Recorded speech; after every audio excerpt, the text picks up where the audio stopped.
This is a very quick agenda. I'll have a very quick introduction of myself. Secondly, the opportunity landscape, the topic of today's discussion. We'll try and spend as much time on this particular topic, especially within that topic as well.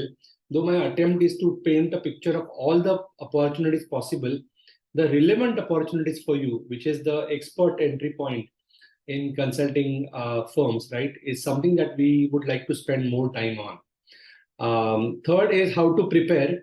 Now, this is a topic in itself for probably 2-3 hours, but I have tried to cull out the relevant and high-level details so that I can give you an idea in terms of what's this consulting preparation, what this animal is all about. Okay, so before we get into consulting, given that it's an executive MBA or expert MBA kind of a class, you are coming from very different walks of life, and you will also agree with me that consultant is probably the most abused word. Yeah, even the roadside real estate guy calls himself real estate consultant, isn't it?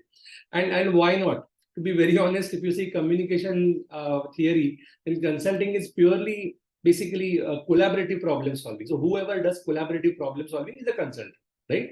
But for the sake of our discussion, right, let's think about what kind of consulting we are talking about. So our entire discussion, or even henceforth, when we are talking about consulting as a career, we are talking about the person, the professional who engages in a particular way. Okay, so will engage with a contractual term in terms of, he'll get a contract, or he as a team, he as a company will get a contract to solve a problem for a corporation. They'll get into it, they'll diagnose, they'll problem solve, they'll generate options, they'll convince the client, right, to implement some of their suggestions, right? And they'll also sometimes support the implementation, and then they will disengage. They'll not stay there. Okay, so and they'll move on to the next project. Yeah, so that's the consulting definition that I'm referring to whenever I say consultant. We are not talking about a consulting model where they call themselves consultant, but they are mostly mentors, parent-child model. I know so much. I'm coming and telling you, you do this, means you do this. That's it, right? There's no research, there's no problem solving per se. Or let's say in technology company, TCS, Wipro, Infosys, the people who are not on the payroll, they are called consultants, right? So we are not talking about that consultants. Yeah, we are talking about management consultants who are engaged on a project by project basis, who work in companies like McKinsey, EY, Kearney, etc. Okay, so now with this definition very clear, and I hope it's extremely clear to you, let's get into the main topic, which is the consulting opportunity landscape. And see, some of you are doing this course for a career change. Some of you are probably doing it just to break the glass ceiling. Some of you are doing it only for upskilling. So you might come to this particular course with different agendas. Yeah, I'm okay with that. Okay, but over here, whenever you are talking about moving to consulting or anything related to consulting, I think it's important that we know what all is available. Okay, so I'll talk about consulting generalist and internal consultant as well, so that you know what is available. And believe me, guys, I have coached people who, even at a level of your experience level, right, 12 years, 15 years, some of them 18, 20 years, even after that much experience, people have entered into even a consulting generalist role, right? So it's not that it is not possible. So I'll anyways talk about it, and then we will spend a lot of time on the consulting specialist or subject matter expert career track, which in a high probability or in a high frequency is taken by typically people who come out of expert MBA or the expert professional development courses. Yeah, so again, I'll not go through this, and probably in the recording you can again go through the details of this because this is a heavy data-driven slide. But typically, whenever you have when you're talking to anybody for networking, etc., not a bad idea to have this language. So consulting companies, which are also called external consulting companies, are typically divided into these 4 tiers. So pure play management consultants like McKinsey, BCG, Bain, Kearney, etc. Second is the big fours. Big fours, I think we all know: KPMG, EY, PwC, Deloitte. Then the specialized players. For example, PRTM in operations, ZS or ZS. They work typically in the pharma sector in the marketing aspect. Portas, which is sports consulting. Bridgespan, which is the developmental consulting. So there are so many companies which actually work on a particular industry or particular function. Okay, so these are the specialized player, and of course we are talking about India as a market. So I have to talk about the consulting arms or consulting businesses, consulting teams of some of the IT consulting companies, be it IBM, be it Accenture, etc. So typically you can categorize. And this categorization is important not just when you're talking to someone in consulting, but also when you are thinking about your own career strategy. Where is it that I would like to position myself? What is it that is attractive for me? Where is it that my skill and will is more aligned? This big bucketing can also help you. That's why I just thought of not just putting names of the companies, but also a few things about what these companies are, what's the primary alignment, they enter the client with what kind of value proposition, and what are the typical pros and cons. So again, the peculiarity of talking to an executive MBA or expert professional development class is that everyone has a very different profile. Okay, what it means is everyone will have a very different perspective, different needs. Okay, so some of these points you might not agree with, but these are like a very high level view of what are different consulting companies available, and if you enter into those as a career move, what is it that you can actually expect. Okay, so again, I'm not expecting you to read it at this point of time, but know that this is there in the presentation. You can look at it afterwards. Okay, again, little bit of knowledge build up. So most of the consulting companies basically are aligned or organized in a metric structure. Okay, so there are teams which are basically aligned with different industries. Be BFSI. BFSI is basically banking and financial services, communication, high tech, and so on and so forth. So this is not an exhaustive list. Similarly, horizontals or functions. Okay, strategy, finance, etc., etc. Now there is a digital that has got added, and the industry is evolving, so even the functions are evolving. Okay, and typically, in a generalist kind of a career, right, till you become a manager, you can actually traverse along this metrics. You can do a pharma strategy, and second project can be high tech finance, third project can be communication operations, right? So you play in different kind of cells, right? But once you become a manager, then slowly you are expected to align yourself to either a function or a particular industry. Okay, so just my own example, I've just out of around 14 to 16 projects that I did, and I actually got a chance to work in almost 10 different sectors. Some interesting work in Lehman crisis. I got a chance to turn around an Italian bank, work with the Prime Minister of a European country to attract investment. And not all projects are that sexy. Third photo, if you see, it's basically Bamar Lorry, an Indian Navratna company in packaging, steel drum packaging. So helping them on growth strategy.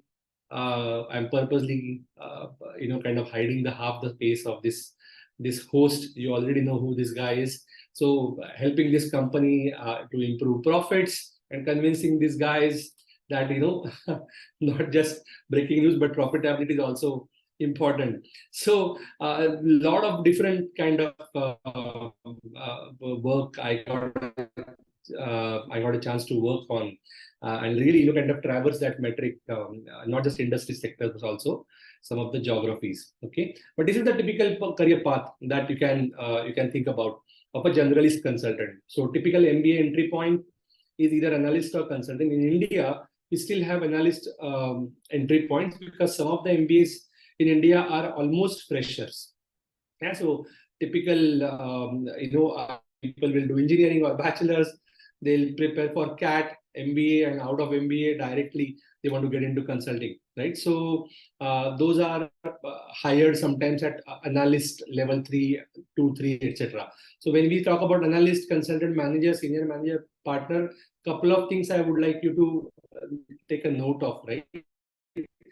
So one is designations are different in different companies. Yeah. So in Big Four, they call senior manager a director. Okay. Or in McKinsey, consultant is called associate. Okay. So names are different. I have tried to give you a generic names. Okay, over here. But this is how the career typically progresses. Okay. And also within this consulting, within this roles also there are bands. So consultant will be C1, C2, C3, C4. So there will be multiple bands within this as well. So how the career progresses? Normally, as an analyst or consultant, you will be allocated one work stream. Like say, for example, if it is a, let's say, what I can take an example of, let's say, market entry case, right? And market entry project, we are talking about first identifying a lot of things, attractiveness of the market. Then we are talking about, kind of due diligence of the product and the fitment, etc. Third, the company capabilities or feasibility of market entry. So let's say there are these 3 work streams.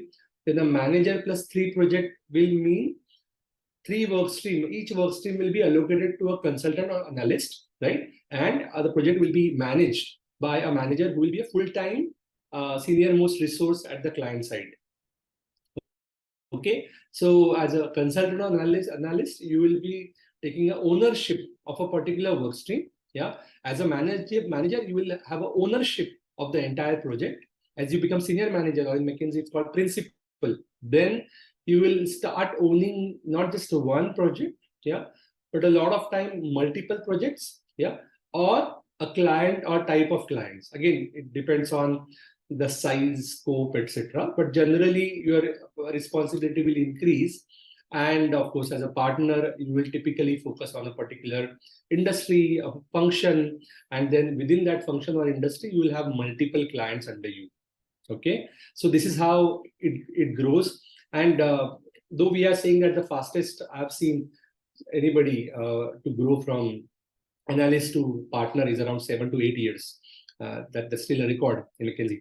But you can take a lot of time. There are people who have taken like 14, 15 years to reach partner, etc. So it all depends on, how fast you want to go, what kind of industry you are aligned to, what kind of opportunities, other macroeconomic factors, etc. But this is how the career progresses in consulting. Okay. I'll just purposely, I wanted to actually, the second logical point should have been the specialist career track, but let me get the internal consultants opportunity out of our way so that then we can focus on the SME career track. Okay. So what's the internal consulting opportunity landscape? And guys, you might not think so much about this, but these can be really good opportunities. Right? And whenever I say this, I have a lot of examples and stories to tell you of people who have entered these kind of companies and really made it big. Yeah, just because of this paucity of the time, I'm not able to give you examples. But internal consulting or the strategy teams of some of these big companies, they also offer an amazing career options. Okay, so in most of the big conglomerates, there is a variety of work as well. Of course, sometimes it gets restricted. For example, in DHL consulting, mostly the work would be in logistics, right? Or in Siemens consulting, which is also part of, which is also there in India.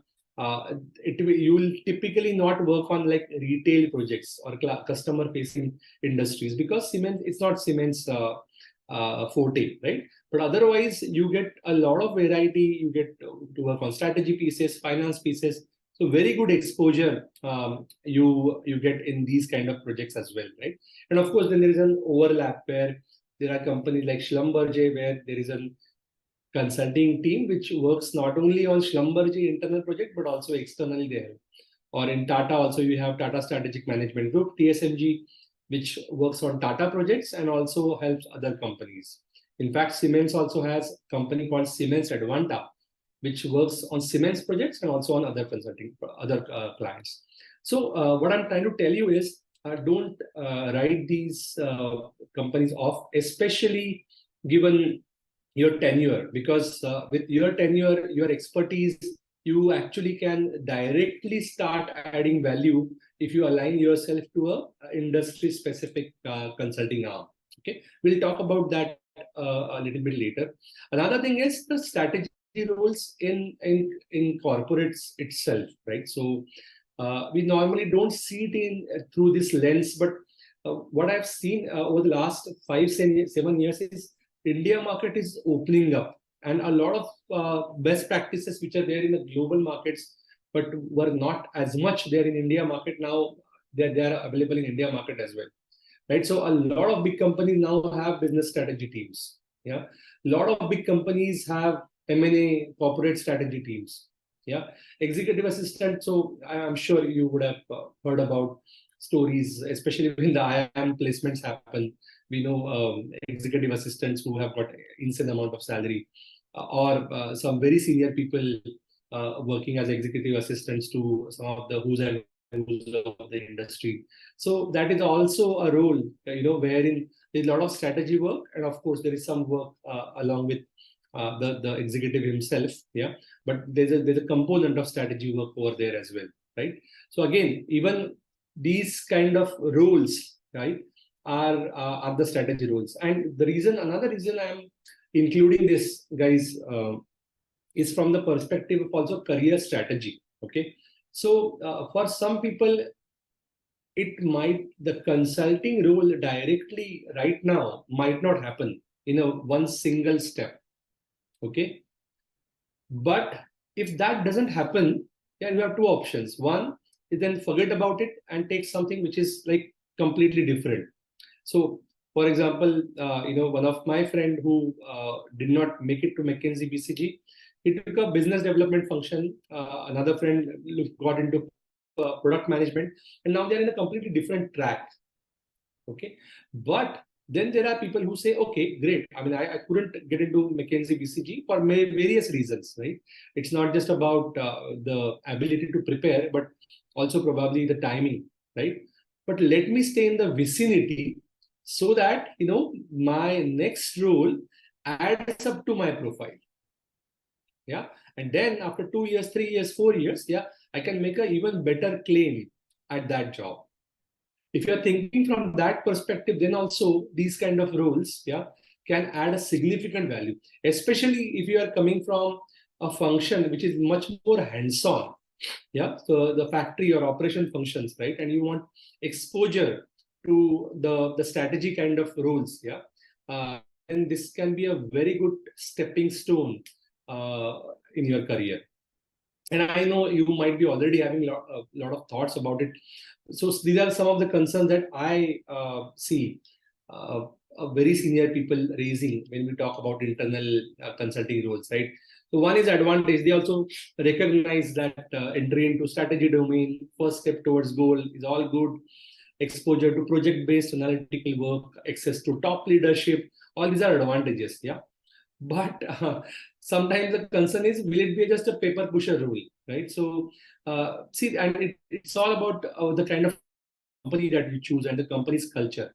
In some companies, a strategy is a role where you give suggestion but nothing happens, right? And if this keeps on happening for multiple projects, then you will lose motivation, right? So you will have to look into what kind of company are you joining, right? Especially more than what kind of company, whom you will be reporting into. Now, if you see a lot of corporates, their strategy teams, right? You will see a lot of McKinsey, BCG guys heading the strategy. Yeah. And I don't want to advertise these brands, but the point is that if you have a very active, good ex-consultant, etc., leading, the practice, right, strategy practice or team, yeah, there's a good chance that he's there because a good quality work is happening. Somebody is listening to your strategic advices, etc., etc. Yeah. So some checks and balances, of course, we can do, and as I put in that footnote, a thorough analysis of this opportunity and its alignment with your career strategy is something that we do. In fact, in my one-on-one session, coaching sessions, a lot of time people come up with this kind of issues that this is what I have as an opportunity, right? And this is where I want to go, right? What do you think? Is it something that is a good match? Should I take up this opportunity, right? Another thing is, will I lose my industry or functional spike? Okay, so again, it all depends on what's your career strategy, right? So if you anyways are thinking about getting into strategy or consulting in a few years' time, then look at it as a stepping stone. Okay. Another thing is, it's also about which industry you would be joining in a strategy role. If you are going to completely get into another industry, then slowly, yes, you will probably lose a touch of your previous industry. Yeah. So all these things we'll have to look into. And again, just coming back to the point that I made a little bit earlier, is I know that each one of you will have a very different perspective about it. I'm just trying to make it as generic and as easy to digest for the entire group as possible. Yeah. But yeah, feel free to ask me specific questions in the Q&A. I know I'm running through the slide at this point of time. Okay, so now let's come to the expert career track. So what is this, right? And where is it coming from? So very interesting, and I think you would love to understand where is it coming from, guys. So see, consulting industry itself, consulting market itself has evolved significantly. I call today's consulting 3.0, right? So if you see 80s, 90s consulting, right? So consulting companies used to be like companies which will come up with great ideas, great insights, a lot of data analysis they will do, and they'll throw the suggestions, the reports to the corporates, and they'll go away, right? So this is what used to happen in 80s and 90s, right? So I give ideas, I give insights, and I go away. Yeah. Slowly, the clients started getting educated. They started realizing that these guys, McKinsey, BCG guys, they give us a lot of ideas, very good ideas, and when they present it, they are like amazing ideas, right? However, when they go off, our guys are not able to implement them. Yeah. So then they started requesting the consulting guys that, you know what, you don't just give us ideas, but you also give us little bit of implementation support. You stay with us. In fact, we'll associate a part of your fees to the implementation success, right? So of course, when it comes to fees, right, then even consulting company had to act, right? And they realize that not just idea generation or insight generation, we'll also have to create a capability of implementation support. Yeah. And then a lot of implementation, even McKinsey, BCG, if you these days, if you see, they also do a lot of projects with a long tail. So they suggest the strategic initiatives, but let's say a manager plus 3 team, which has worked for a 1 month on a strategy engagement, out of that, manager will just be there for 10% of his bandwidth. Once junior analyst will stay on, and then they will basically manage a PMO, project management office, to ensure that whatever they said, that implement this and you will get 10 million. That 10 million realization, right, whether it is happening or not, right, is something that implementation support they keep on giving. Yeah. So the client woke up, pushed the consulting company, and consulting companies also then went to consulting 2.0, where they started getting into implementation. Then again, another pinch to the client, and client started realizing, okay, these guys are helping us with implementation. But next time when we have a similar problem, yeah, again, we have to go back to the consulting companies. Why?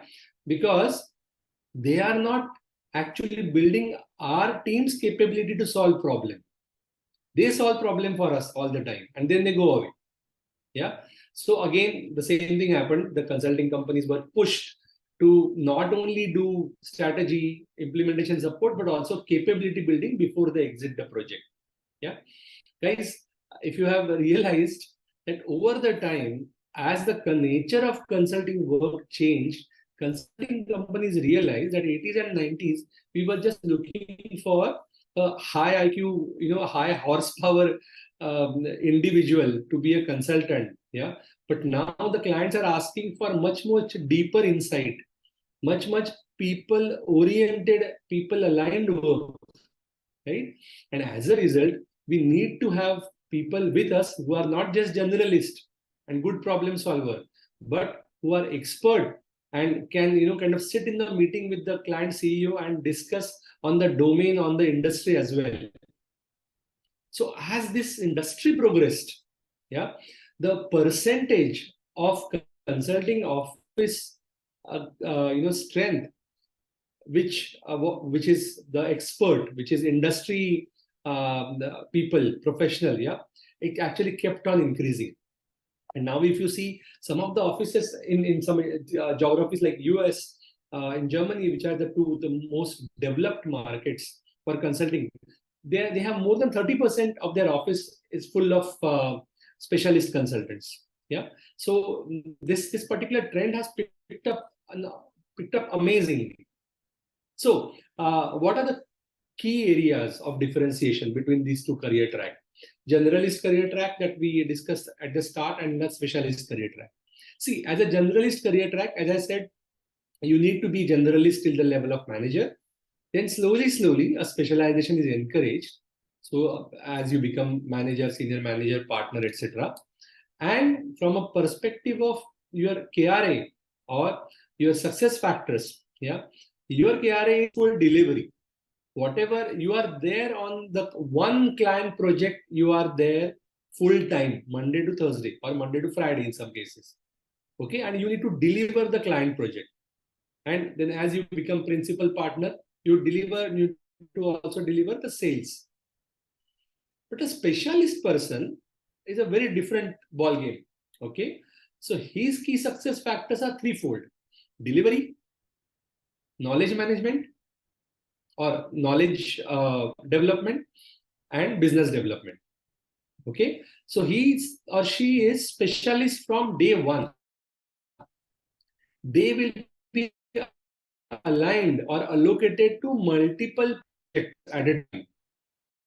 For example, I was working as a manager on a ITC project based out of Kolkata. Now, I am not an expert on lean management or lean operations, right? But there used to be a specialist consultant who used to spend one day per week with my team to tell us certain things which were the deep knowledge of the lean. And this guy used to be in one day in Calcutta, another day in Bangalore, third day somewhere else, helping out different teams, yeah, on his expertise, right? And of course, apart from that, this given that of course these are people who have spent 7, 8, 9, or even more than that years in industry, they also have a lot of connects, right? So leveraging that to develop business, working on proposals, yeah, is also part of their success criteria. Then I don't know how many of you read something like McKinsey quarterly, right? So all these knowledge developments that happen, yeah, knowledge, if you will typically see, look at any article from McKinsey quarterly or BCG equivalent, you will see that there will be a person who is an expert, and then there will be a person who is a junior person who did the analysis and the writing part. So experts are also supposed to contribute to knowledge development. Yeah, so these guys have threefold responsibility. As I said, delivery, but it's not accountability. Yeah, it's a responsibility. Help projects, and on those individual projects, there will be generalists who are accountable. Yeah, understand the difference. Second is business development. Third is knowledge development. Okay, just the same thing, probably in a chart format. As I said, this is how it happens. All the three things are kind of our responsibilities for subject matter expert. one thing you will notice that at analyst level, or so analyst consultant managers are, I've just probably given you a banding idea. Yeah, they might be called something very different in subject matter expert role. So, for example, in McKinsey, they are called experts and senior experts, right? In lean practice, in some company, they are called something like specialist or something like that. I remember in operations practice, yeah, they are in some consulting company, they are called operations coach or senior operations coach. So terminologies are different, right? But basically, internal banding, if you see, they also progress typically like this. Analyst level, no entry. Why am I saying so? Basically, analyst is basically up to 0 to 3 years of experience. So at that level, you are not even an expert. So at that level, don't even think about it. Yeah. So expert typically is somebody who has got a expertise or a spike in a particular area. Yeah, and which typically people take 3 to 5 years to develop. Yeah. So generally their banding starts equivalent of consultant, equivalent of manager, and then it goes forward. Then there are expert partners, expert principals, and whatnot. Yeah. So this is how basically it goes forward. And again, as I said, mostly people who are coming out of an executive MBA or executive courses, yeah, they try to, and when they are trying to get into consulting, they try to target these roles more than a generalist career track. And why, we can discuss that. Yeah. Okay. So a few things that I would like to highlight. So these are the career considerations. Okay. So what are the kind of pros and cons? So pros: higher probability to get into consulting, of course, because of the expertise. Yeah. So if you are an expert in a particular system, let's say risk management, let's say payment systems, let's say lean, yeah, then it is not much about, whether you are from Harvard or IIM Ahmedabad, etc. Yeah. It's because now it's not the degree value. Yeah. Then now the focus is on what kind of projects you have done, what kind of really achievements you have had in your professional career. Okay. Second, which is the biggest thing probably people think about, is probability or possibility to join in the middle of the pyramid. Yeah. And leverage your pre-MBA or pre-expert MBA experience. Now, a lot of people used to have reservations that with 12, 13 years of experience, how can I join as an associate or a consultant? Yeah. And in fact, even consulting companies, for those people who still want to join in a generalist role, despite of 10 plus years of experience, they really grill them on the fit to ensure that culturally they are okay with it. Because see, on the first project itself, we start seeing sometimes cracks. Yeah. When you, as a consultant, you are like 36-year-old and you have a 26-year-old manager on top of you, and under a very high stress environment, sometimes there can be clashes. Or you might be expert in that area and your manager might be a generalist, and then there can be clashes. So it used to be a issue, and it's still an issue, right? But with expert career track, that doesn't happen. You are able to directly enter consulting pyramid at a much higher level. Okay. Great fit for those who have specialist mindset. Now, what is specialist mindset? So there is something called an ADP, right? Advanced degree programs, in the sense getting into consulting as after PhD, or getting into consulting for after a very, very thorough research or a lot of time spent in a particular industry. What happens though, and this is not applicable to all the people, so don't get me wrong. But the point is, first principle thinking or structured problem solving, yeah, somewhere gets hampered when you have too much knowledge. Because when you have too much knowledge, yeah, when a problem is presented to you, you first try and see in your knowledge bank, you have already done this, something like that. You try to relate and you jump to conclusion. Yeah, in the preparation phase of it, I always tell people that the highest rate of failure in case interview for experienced professional is because of presumptuous thinking. Yeah. So a lot of time experts, they fail in a case cracking interview in a case given to them of their own industry. So if somebody is from, let's say, automobile, yeah, he might solve a banking case very well, yeah, but on an auto case, yeah, that person might falter because of this effect of presumptuous thinking. Anyways, so what I'm trying to tell you is that specialization or deep thinking is a mindset, okay? And if you're okay with it, if you're comfortable with it, you don't want to change that, you don't want to develop that generalist problem solving skill set, yeah, then this is the place for you. This is where you restrict your focus, yeah, and you can only focus on the area that you want to, okay? Downsides, of course, general problem solving skills are not fully developed, etc. Secondly, sales or practice pressure from day one. Now, a lot of your batch, I saw the profile schema, and average work experience is 10 years. Yeah. So I'm assuming like some of you have 6-7 years out of that in one industry and really have an industry spike, which means you will be joining, let's say, at a expert or senior expert kind of a level, depending on, of course, how well you do in the interviews. But which means that you have that practice or sales development pressure from day one. Okay, you not only have to go and help the other projects, but also you need to showcase certain things. Yeah, that I had 10, sales call. Some of the meetings I'm setting up. Yeah, I'm working on 2 proposals. All these things, right? Which you don't associate with your consulting work per se. But if you go in the SME career track, subject matter expert career track, then you have to do that. Okay, relatively slower growth. So this is a general observation. Yeah, there are cases where even specialists have grown very, very fast from expert to the expert partner. Okay, but generally, right, this is one career. This is the career path which takes a little bit more time to grow. Okay, so that's a little bit of downside of it. Now, other considerations. Now there are slides on each one of them, but I've tried to put it in one slide that we can get it covered in time. We are almost. Okay, let me just go through them. Okay, expert career track is growing across consulting spectrum.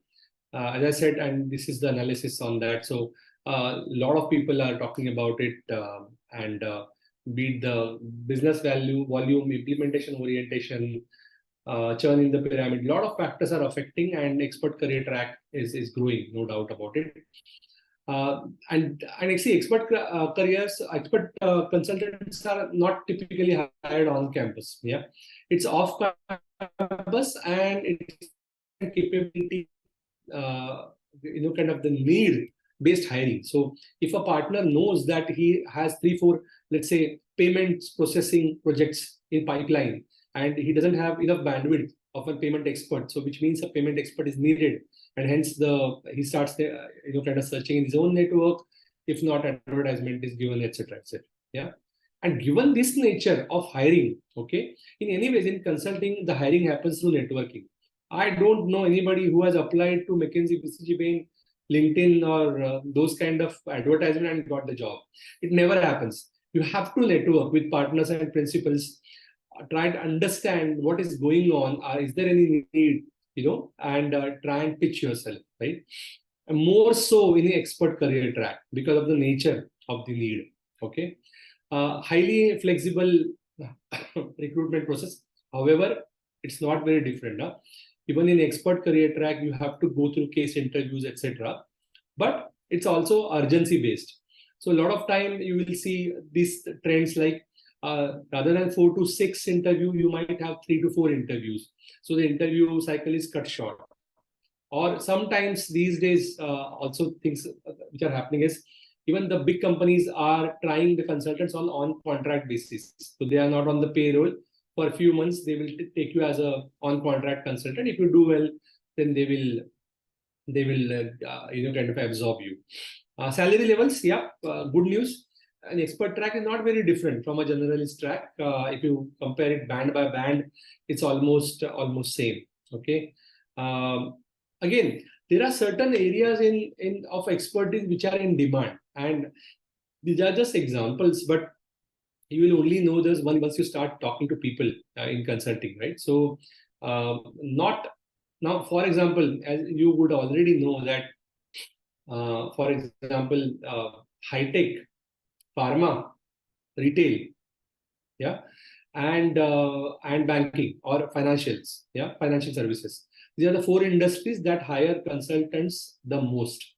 Yeah, you might say because these are the four guys who also have a lot of money. Yeah, but whatever, for whatever reason, these are the guys who hire consultants the most. Yeah, as a result, yeah, in those areas, if you have expertise, of course, you will have more chances because these teams are fatter in consulting companies, and hence the demand for experts is also higher. Yeah, versus an example in Indian context, a very unfortunate example, but defense, right? So I've coached almost 6, 7 Navy SEALs and US Marines to join McKinsey BCG Bain. And really in US market, defense is a big market. Yeah. So every company, McKinsey, BCG, Booz, everybody has defense practices and a lot of work happens. So these guys, those veterans, find it very easy to join consulting out of MBA or out of their own exit programs. But in India, right, I've tried it with a lot of people from Air Force, Army, and the kind of effort that we had to put in was double, right? To even can get into companies like the tier 2 companies, because in India the defense market is not as big. So similarly, what I'm trying to tell you is you also have to test it, yeah, in terms of whatever expertise you are bringing in, yeah, is it in demand? Because when we are talking about an ideal opportunity, this is where skill, will, and market dynamics, all these three things overlap. So you'll also have to see whether you are in demand. Okay. Another thing that we actually did not discuss so much is the niche or small consulting company. See, what happens now, by default, small consulting companies do a lot of work which is operations heavy or implementation heavy. Okay, because of course they have that niche knowledge, etc. They don't have that much muscle as well, right? So they rely heavily on expert consultants. So if you see their own pyramid, it's heavily expert driven. Okay, so I just have given some example, and you can again look at it in the recording, right? Of companies which are focused on a particular area.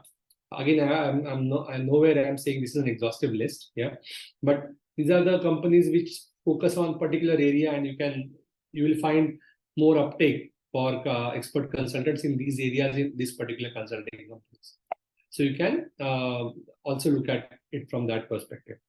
I'm going to run through this because we are almost reaching our time. And in fact, we have already passed it. So very high level interview process. The first is to get the interview, right? And for that, we need to do networking, etc.